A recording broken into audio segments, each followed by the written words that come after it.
السلام علیکم پیارے دوستو، آپ دیکھ رہے ہیں اسلامک یونٹ یوٹیوب چینل۔ پیارے دوستو، کفار مکہ نے حضور نبی کریم صلی اللہ علیہ وسلم کی شان اقدس میں بے پناہ گستاخیاں کرنی شروع کر دیں، اور پھر بہت سے مسلمان کفار مکہ کے ظلم و تشدد کی وجہ سے مکہ سے حبشہ کی طرف ہجرت کر گئے، جس کا تفصیلی تذکرہ ہم نے اپنی گزشتہ ویڈیو میں کیا تھا۔ پیارے دوستو، حضرت امیر حمزہ رضی اللہ تعالیٰ عنہ حضور پاک صلی اللہ علیہ وسلم کے چچا تھے۔ ان کو حضور پاک صلی اللہ علیہ وسلم سے بے انتہا پیار اور لگاؤ تھا، لیکن نبوت کے 6 سال تک وہ آپ پر ایمان نہیں لائے۔ آج کی اس ویڈیو میں ہم آپ کو حضرت امیر حمزہ رضی اللہ تعالیٰ عنہ اور اس کے ساتھ ساتھ خلیفہ دوم جناب حضرت عمر فاروق رضی اللہ تعالیٰ عنہ کا حضور پاک صلی اللہ علیہ وسلم پر ایمان لانے کا پر نور اور تفصیلی واقعہ بیان کریں گے۔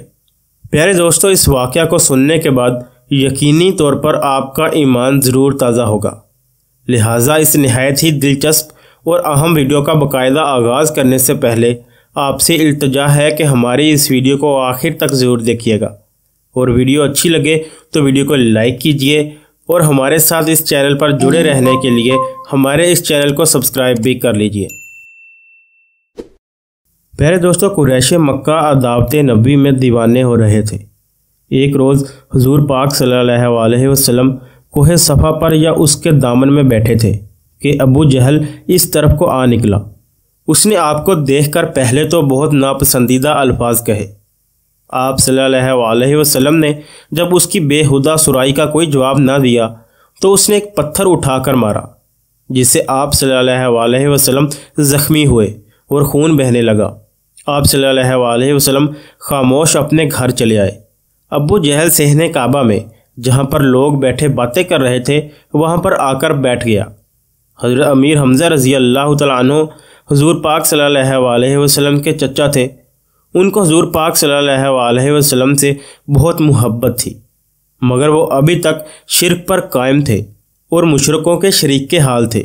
ان کی عادت تھی کہ تیر کمان لے کر صبح جنگل کی طرف نکل جاتے، دن بھر شکار مارتے اور شکار کی تلاش میں مصروف رہتے۔ شام کو واپس آ کر پہلے خانہ کعبہ کا طواف کرتے، پھر اپنے گھر جاتے۔ وہ حسب معمول جب شکار سے واپس آئے تو اول راستے ہی میں ابو جہل کی لونڈی ملی۔ اس نے ابو جہل کا حضور پاک صلی اللہ علیہ وسلم کو گالیاں دینا اور پتھر مارنا، اور پھر آپ صلی اللہ علیہ وسلم کا صبر و شکر کے ساتھ خاموش رہنا سب بیان کر دیا۔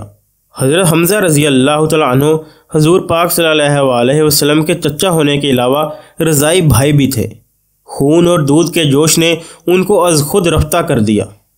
وہ پہلے خانہ کعبہ میں گئے، وہاں طواف سے فارغ ہو کر سیدھے اس مجمع کی طرف متوجہ ہوئے جہاں پر ابو جہل بیٹھا ہوا تھا۔ حضرت حمزہ رضی اللہ تعالیٰ عنہ بہت بڑے پہلوان، جنگجو اور عرب کے مشہور بہادروں میں شمار ہوتے تھے۔ انہوں نے جاتے ہی ابو جہل کے سر پر اس زور سے کمان ماری کہ اس کا سر پھٹ گیا اور خون بہنے لگا۔ پھر کہا، میں بھی محمد کے دین پر ہوں اور وہی کہتا ہوں جو وہ کہتا ہے۔ اگر تجھ میں کچھ ہمت ہے تو اب میرے سامنے بول۔ ابو جہل کے ساتھیوں کو غصہ آیا اور وہ اس کی حمایت میں اٹھے، مگر ابو جہل حضرت حمزہ رضی اللہ تعالیٰ عنہ کی بہادری سے اس قدر متاثر و مرعوب تھا کہ اس نے خود ہی اپنے لوگوں کو یہ کہہ کر روک دیا کہ واقعی مجھ سے ہی زیادتی ہو گئی تھی۔ اگر حمزہ رضی اللہ تعالیٰ عنہ مجھے اپنے بھتیجے کا انتقام نہ لیتے تو بے حمیت شمار ہوتے۔ غالباً ابو جہل کو حضرت امیر حمزہ رضی اللہ تعالیٰ عنہ کا کلام سن کر یہ اندیشہ بھی پیدا ہو گیا تھا کہ کہیں یہ اس طیش و غضب کی وجہ سے ضد میں آ کر مسلمان ہی نہ ہو جائے، اور اسی لیے اس نے ایسی بات حضرت حمزہ رضی اللہ تعالیٰ عنہ کو سنانے کے لیے کہی کہ بات یہیں پر ختم ہو کر رہ جائے اور حضرت حمزہ رضی اللہ تعالیٰ عنہ اسلام کی طرف متوجہ نہ ہو سکیں۔ حضرت حمزہ رضی اللہ تعالیٰ عنہ ابو جہل کی مزاج پرسی کر کے حضور پاک صلی اللہ علیہ وسلم کے پاس آئے اور کہا کہ بھتیجے، تم یہ سن کر خوش ہوگے کہ میں نے ابو جہل سے تمہارا بدلہ لے لیا۔ حضور پاک صلی اللہ علیہ وسلم نے فرمایا کہ چچا، میں ایسی باتوں سے خوش نہیں ہوا کرتا۔ ہاں، اگر آپ مسلمان ہو جائیں تو مجھ کو بڑی خوشی حاصل ہو۔ یہ سن کر حضرت امیر حمزہ رضی اللہ تعالیٰ عنہ نے اسی وقت اسلام قبول کر لیا۔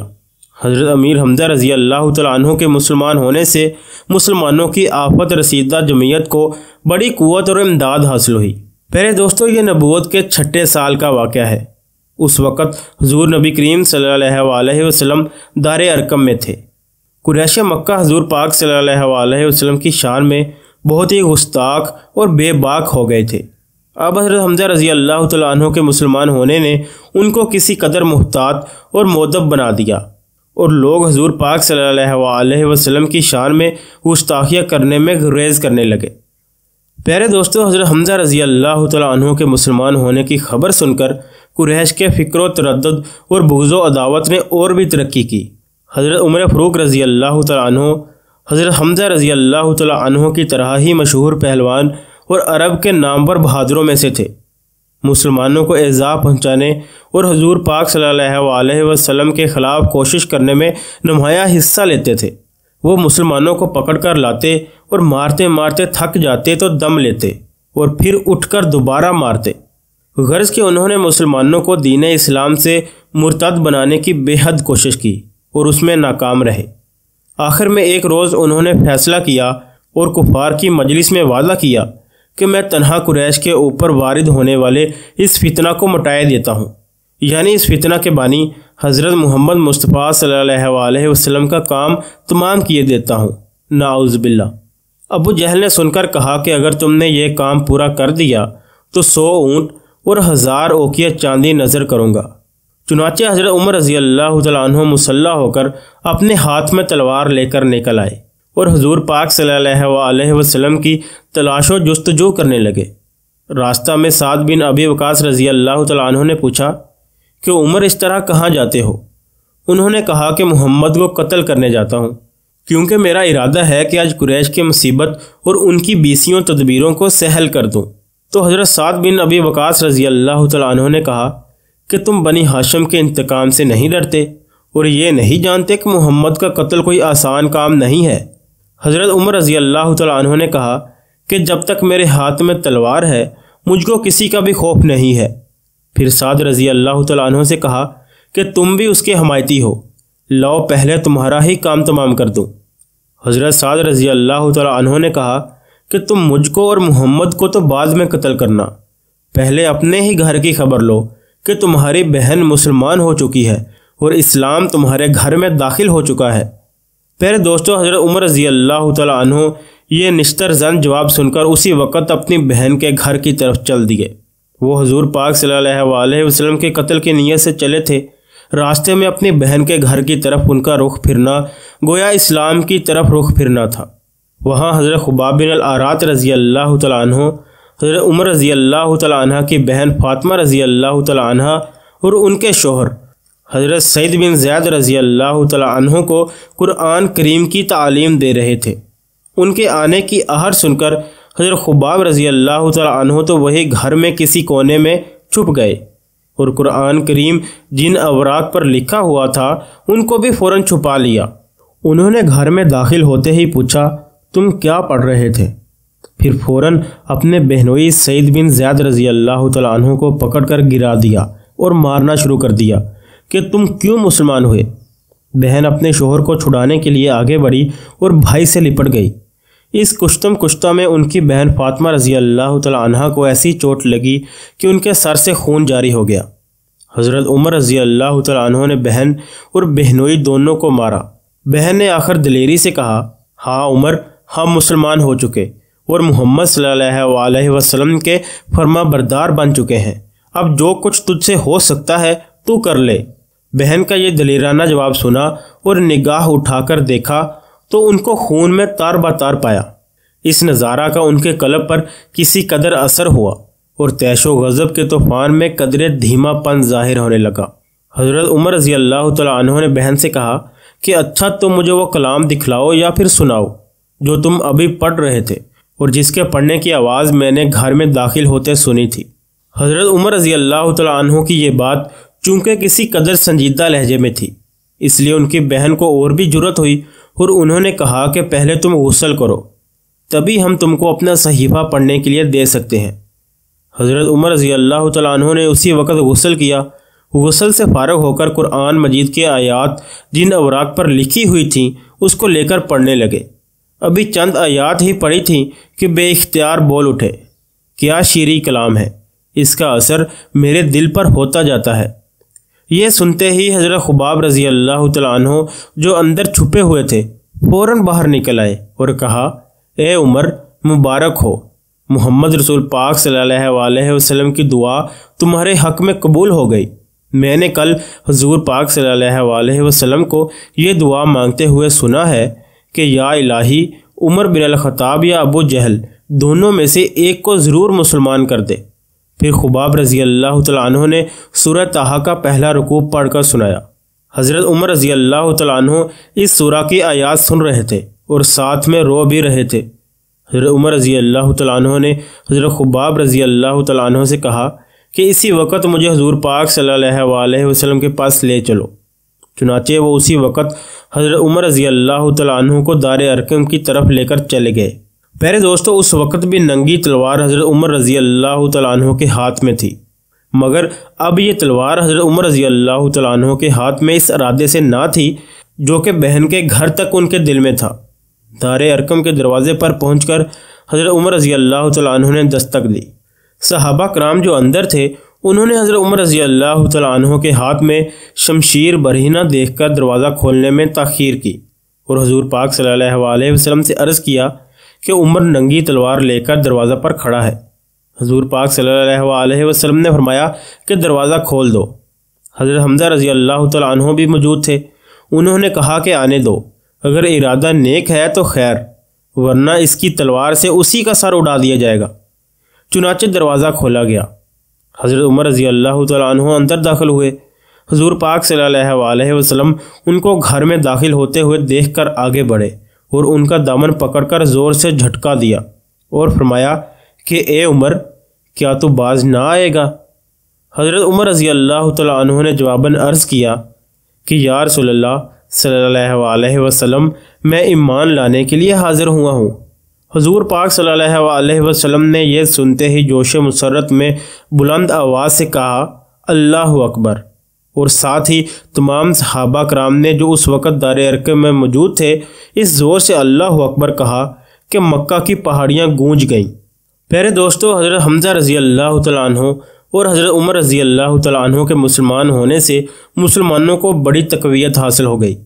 حضرت عمر رضی اللہ تعالیٰ عنہ مسلمان ہونے کے بعد سیدھے ابو جہل کے گھر پہنچے، دروازہ پر دستک دی اور باہر آیا اور با خندہ پیشانی اہلاً و سہلاً مرحبا کہا اور آنے کی وجہ دریافت کی۔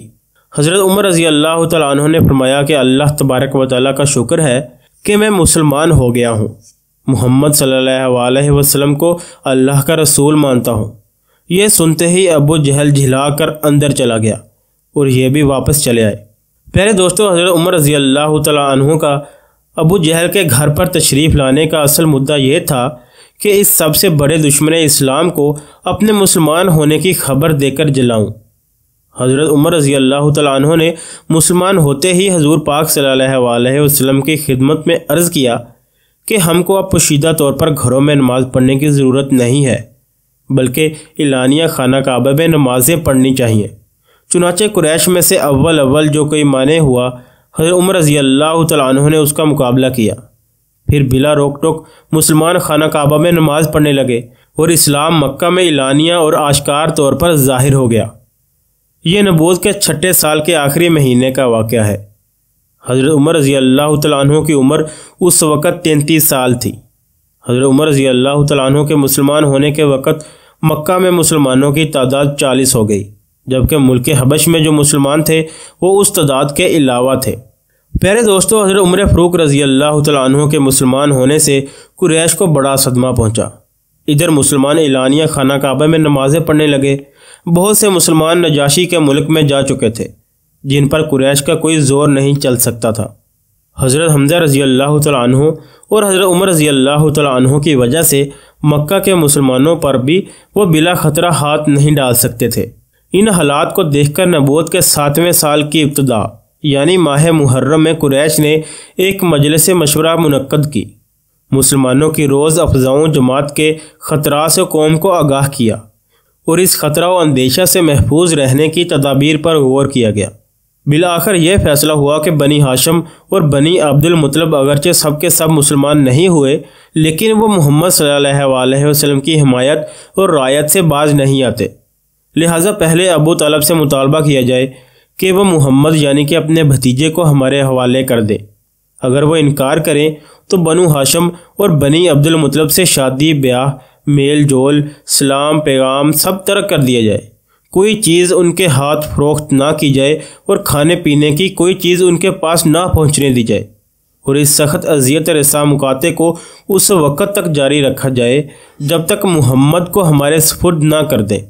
چنانچہ اس مقاطعے کے متعلق ایک عہد نامہ لکھا گیا۔ تمام رؤسائے قریش نے اس پر قسمیں کھائیں اور عہد نامہ پر اپنے دستخط کیے۔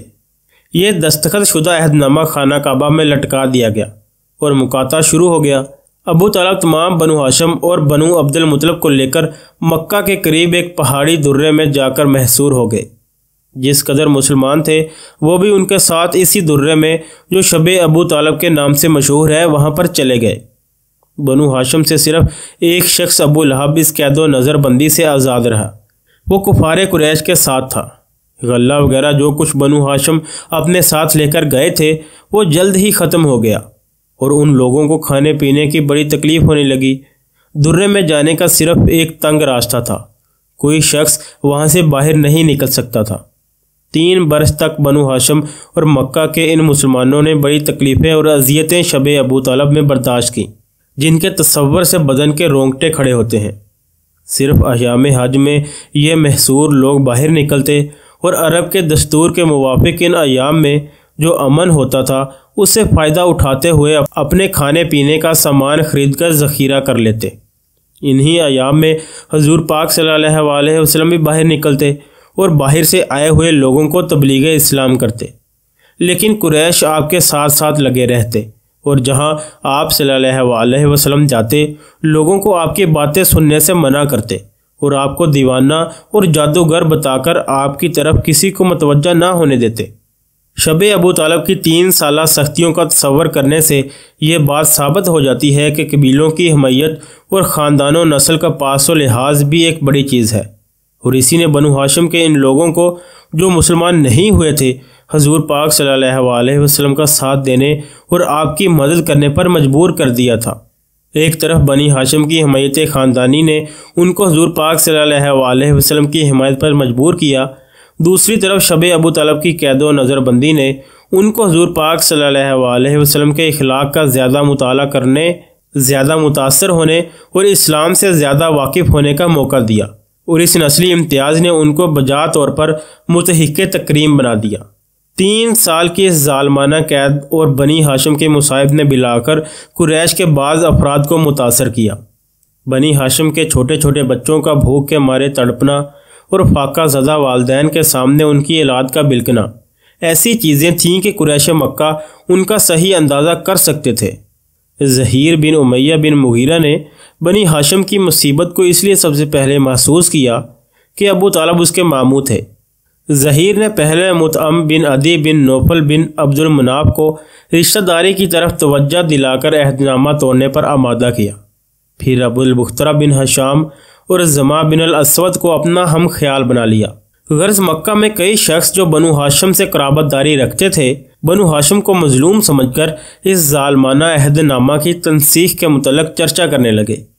انہی ایام میں حضور پاک صلی اللہ علیہ وسلم نے حضرت ابو طالب سے کہا کہ مجھ کو اللہ تبارک و تعالیٰ کی طرف سے خبر دی گئی ہے کہ اس عہد نامہ کی تمام تحریروں کو کیڑوں نے کھا لیا ہے، اس میں جہاں جہاں اللہ کا نام ہے وہ بدستور لکھا ہوا ہے، لفظ اللہ کے سوا باقی تمام حروف غائب ہو چکے ہیں۔ یہ سن کر حضرت ابو طالب اپنی گھاٹی سے باہر نکلے اور انہوں نے قریش مکہ سے کہا کہ مجھ کو محمد صلی اللہ علیہ وسلم نے ایسی خبر دی ہے، تم عہد نامہ کو دیکھو، اگر یہ خبر صحیح ہے اور عہد نامہ کی تحریر معدوم ہو چکی ہے تو مقاطعہ ختم ہو جانا چاہیے۔ چنانچہ اسی وقت قریش مکہ خانہ کعبہ میں دوڑتے ہوئے آئے، دیکھا تو دیمک نے تمام حروف چاٹ لیے تھے، جہاں جہاں لفظ اللہ لکھا ہوا تھا وہ البتہ بدستور موجود تھا۔ یہ دیکھ کر سب حیران و ششدر رہ گئے اور اسی وقت مقاطعے کے ختم ہونے کا اعلان کر دیا۔ بنو ہاشم اور تمام مسلمان شب ابو طالب سے 3 سال کے بعد نکلے اور مکہ میں آ کر اپنے گھروں میں رہنے سہنے لگے۔ پیارے دوستو، شب ابو طالب میں مسلمانوں کو بھوک سے بےتاب ہو کر اکثر درختوں کے پتے کھانے پڑتے تھے۔ بعض شخصوں کی حالت یہاں تک پہنچی ہوئی تھی کہ اگر کہیں سوکھا ہوا چمڑا مل گیا تو اسی کو معاف و نرم کر کے آگ پر رکھا اور بھون کر چبا لیا۔ حکیم بن حزام کبھی کبھی اپنے غلام کے ہاتھ اپنی پھپھی حضرت خدیجہ رضی اللہ تعالی عنہا کے لیے کچھ کھانا چھپا کر بھجوا دیا کرتے تھے۔ ایک مرتبہ جب ابو جہل کو اس واقعہ کے بارے میں معلوم ہوا تو اس نے اس غلام سے کھانا چھین لیا اور زیادہ سختی سے نگرانی شروع کر دی۔ پیارے دوستو، یہ تھی آج کی ویڈیو۔ اگر ویڈیو اچھی لگے تو ویڈیو کو لائک کیجئے اور چینل کو سبسکرائب کیجئے۔ جزاک اللہ۔